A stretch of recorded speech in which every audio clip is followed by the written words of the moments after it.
All right, so yeah, thank you for coming. Dane gave a brief introduction, but I didn't really like the picture. That's when I literally just woke up. So I'll just redo my introduction. My name is Witteman. I'm an undergrad student in Chemical Engineering Department here at UW-Madison. And since the beginning of the summer, I'm also an R&D co-op at Fisher Barn Tech Center in Watertown, Wisconsin. And I'd like to kind of more so introduce a story about machine learning and data mining techniques that we started developing in Informatics Skunkworks here under Dane Morgan, and talk about how it found an application in a business setting. More specifically, I'll be working with neural networks, that has been my focus, and apply it to industrial coding processes.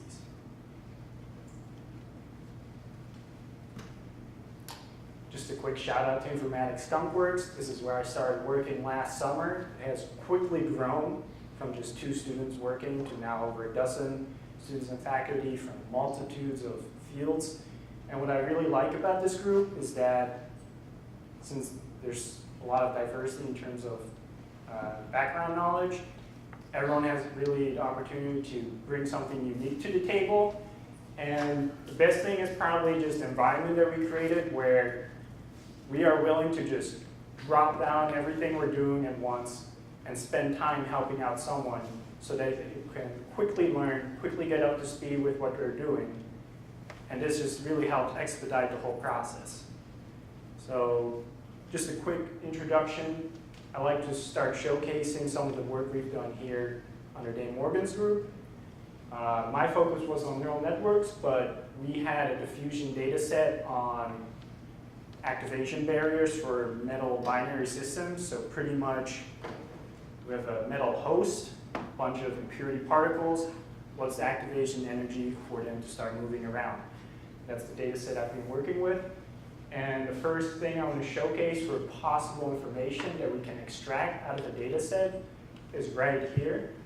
For example, if we care about one algorithm, for example, decision tree, and we plot root mean square error, that's just our metric for assessing model accuracy versus number of descriptors.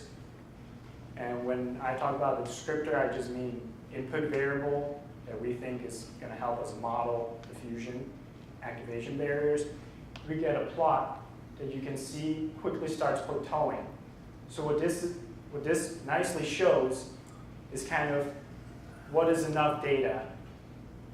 For example, if you look at the blue line, it quickly drops down to just 3 descriptors, but then starts plateauing. So what this tells you is that even though we have 30 different descriptors in the data set, all you really need is 3 to get the same kind of accuracy and performance out of the model. So this helps us easily reduce the data size, and therefore we get faster results. Another cool thing that I thought that we got out of the data mining was we can easily make comparisons between algorithms, and also kind of just set a benchmark for like, this is a good model, and see how well we perform against that. So on the plots here, you can see the dotted lines are the benchmark that we set, which is 0.5 electron volts. So if we can make predictions less than that, we would say that's a good model. And just plotting it like this, we can quickly assess the 4 different algorithms that we use, which ones are better, and also like divide them up into complexities based on models. This is just a different visual. Here we have aluminum as the host with a bunch of impurity metals. The black line shows the actual data that we calculated from first principle calculations. And in the color lines, we have all our different algorithms and their predicted values for them. So here you can quickly see like which algorithm is good versus the other. But probably the most interesting thing is the fact that once we have assessed which model is good, which one would probably perform the best, we were able to look at a completely new system, for example, lead, that we have not calculated before, and in a matter of seconds, find the activation barrier energies for, I don't know how many these are, let's say just 30 different impurities. We did this in a matter of seconds, which before would take roughly 6 months of time, which equals, I guess, $50,000 of computing time. And now we can do it in about a second, probably even less, and for practically free because we already have the tools established.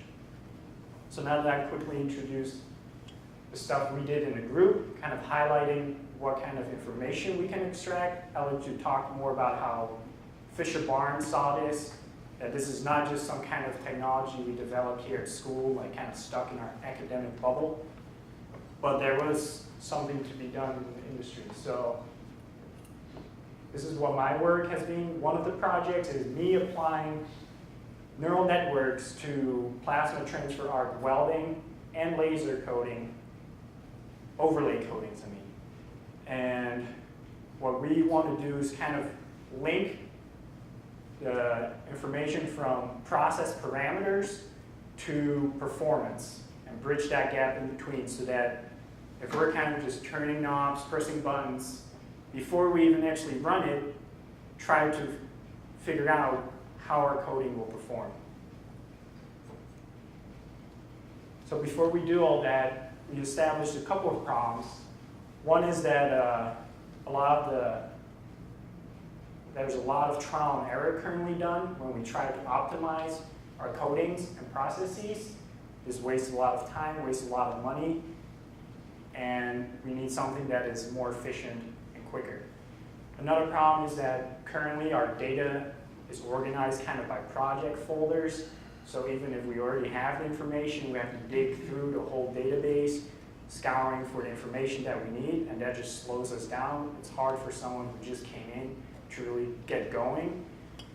So our goal is to have the ability to link process parameters and find out what kind of structure we're going to get, and ideally figure out the performance before we actually even run the process.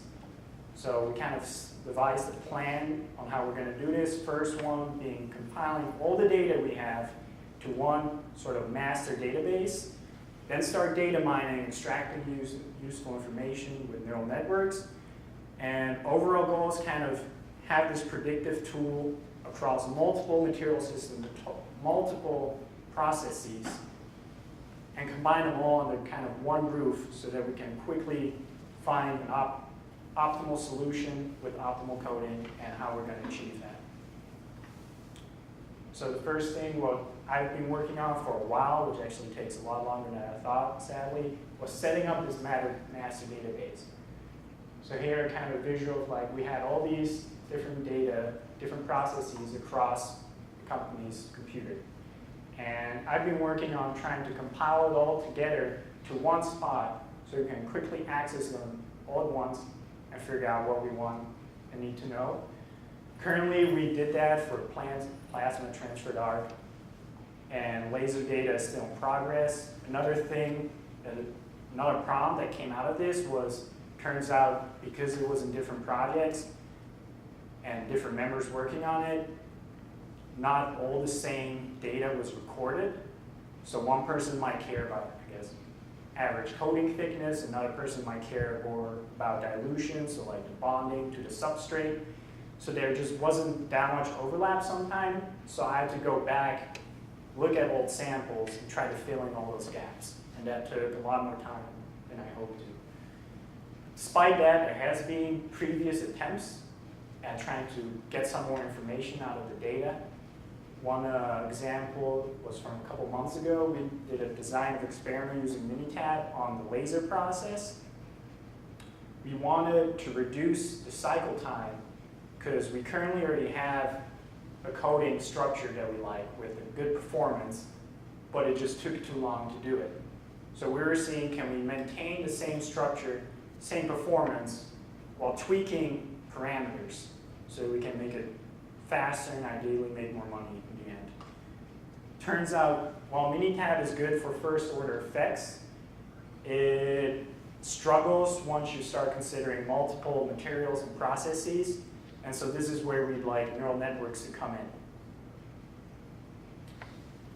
Because we haven't actually finished compiling the full database yet, haven't been able to data mine on that, we've just kind of done comparison between Minitab and see just on that same data set, what kind of information can we extract. So just to point out, we only use 22 data points. It is very little for machine learning. And despite of that, we were already able to extract some useful information. For example, here, I plotted the target value of deposit efficiency, so pretty much how much material is actually staying on to the substrate, so how much are you wasting, versus the neural network's prediction. And what you see here is that the neural network trained on only 22 data points can already predict deposit efficiency within 0.5%. And the nice thing about neural networks is that it only gets more powerful as you have more data. So as we finally start wrapping up that complete massive database, this will only get more powerful. Another cool outcome was that we were able to look at neural network weights. Pretty much that is how it internally ranks importance of each input variable. And with that, we were able to compile a list for, let's say, just some generic outcome that we care about. All these input parameters, the knobs, the buttons that we push, what do we actually care about? What is most important? And the nice thing was that when I showed this list to someone who actually knew about the process, who's been working on it for years, he was able to confirm that that made sense. Because the thing is, I actually didn't know a lot about laser processes, but I was still able to extract this information and then just show to someone who is an expert and say, no, that does work, that is good. Sure. Actually, I'm about to wrap up here. So there's still a lot of future work to be done. We need to fill in those gaps of missing data, and then we need to finish up compiling laser data. And then our goal after that will be to finally use a neural network and start data mining on this entire database that we will have. And the overall goal will be to try to understand, learn from the information we extract, to therefore optimize our coding processes, or perhaps come up with new materials with better performances to try to make more money. So yeah, thank you very much. If you have any more questions, leave that up.